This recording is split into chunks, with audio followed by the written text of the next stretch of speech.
اب جب ہمارا دعویٰ ہے، اور دعویٰ اس بنیاد پر کہ رسول اللہ صلی اللہ علیہ وسلم نے فرمایا العلماء ورثۃ الانبیاء، علماء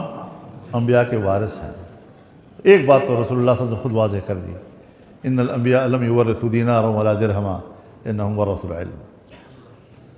کہ آپ کوئی روپے پیسے نہیں بانٹ رہے، آپ علم بانٹ رہے ہیں، اور اس علم میں آپ ان کے وارث ہو جاتے ہیں۔ اب وہ علم کیا ہے؟ وحی کا علم ہے، قرآن کا علم ہے، جناب رسول اللہ صلی اللہ علیہ وسلم کی احادیث کا، اور آپ نے اپنی عملی زندگی میں قرآن کی جس طرح تشریح کی، یا قول کے اعتبار سے یا عمل کے اعتبار سے، اس کا نام ہے علم، جس کے محافظ آج اس وقت دینی مدارس ہے۔ نبوت تو ختم ہو گئی، مکمل ہو گئی رسول اللہ صلی اللہ علیہ وسلم کے اوپر، لیکن خلافت تو ہے، وَسَيَكُونُ بَعْدِي خُلَفَاء، تو آپ ورثاء بھی ہیں اور آپ خلفاء بھی ہیں۔ اتنے بڑے دعوے دار ہیں آپ اس بات کے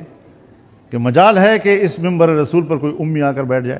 کوئی کوٹ پتلون والا آ کر بیٹھ کر خطبہ دے دے، کوئی دکاندار تو یہاں آ کر خطبہ دے دے کہ یہ پیغمبر کی جگہ ہے، یہاں مولوی صاحب بیٹھے گا،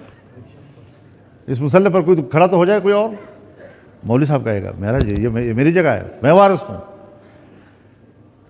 تو اگر آپ اس کے علم کے وارث ہیں، آپ اس کے دین کے وارث ہیں، تو پھر سیاست و حکومت میں آپ اپنے رسول کے وارث کیوں نہیں بنیں گے؟